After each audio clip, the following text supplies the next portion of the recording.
رسول الله صلى الله عليه وسلم قال: من القرآن سورة 80 آية شفعت لرجل حتى غفر له وهي تبارك الذي بيده الملك. رواه أبو داود والترمذي. كتاب یوسلو دریم نمبر باب شروع باب مبارد دی کی تیزی وا پزنی سورتونو باندې او ځنی آیتونو خاص آیتونو باندې.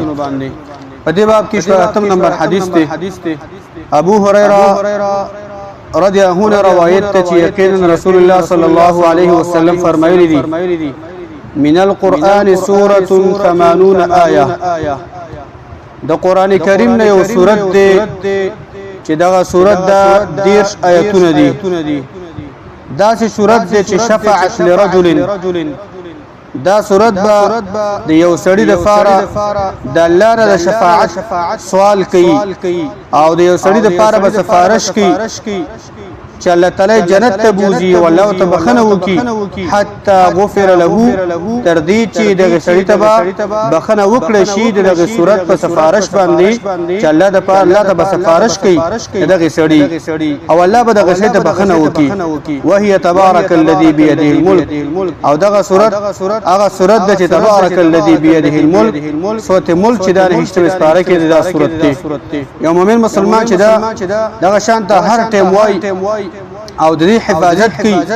او بل حدیث کې نبی صلی الله علیه وسلم فرمای عبد الله بن مسعود رضی الله عنه روایت امام نسائی دی او امام البانی ورته حسن کړی دی.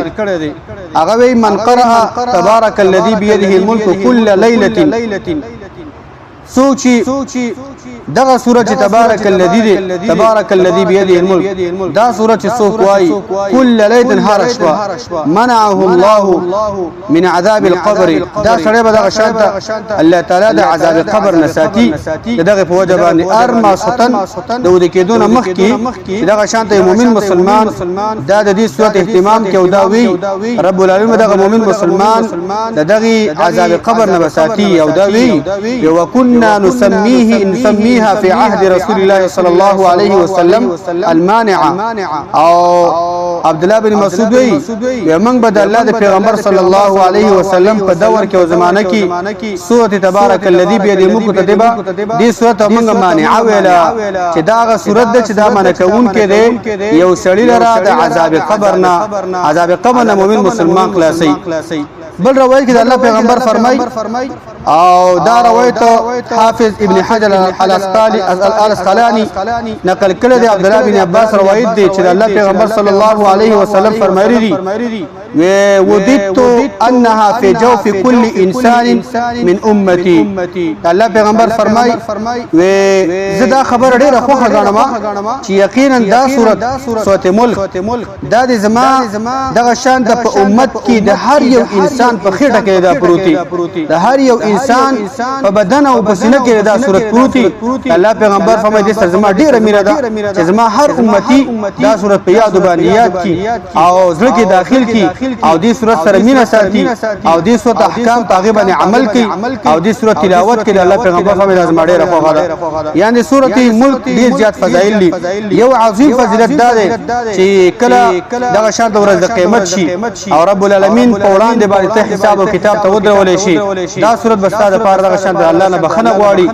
دا سورۃ تلاوت کې او د احکام باندې عمل کې او دې سره مینه کې نو دا سورۃ بدغه شان ته الله تعالی د سفارش کې خصوصا استا او ته بدغه شان استا پوره دی باندې الله تعالی معاف کې والله به جنت ته وي. بل فضیلت دا شو چې سړی هر ماقام دغه شان ماقام نه رستا ما سوتن د کېدل نه مخ کې دا د اهتمام مؤمن مسلمان کې او د مرګ پر دا و چې د حالت کې تمر راشي الله تعالی به عذاب قبر نساتی چې عذاب قبر دا د اخرت دغه شان یو غټه عقبه غونډې ده هغه نه بل تعالی دغه شان د ساتي د مؤمن مسلمان.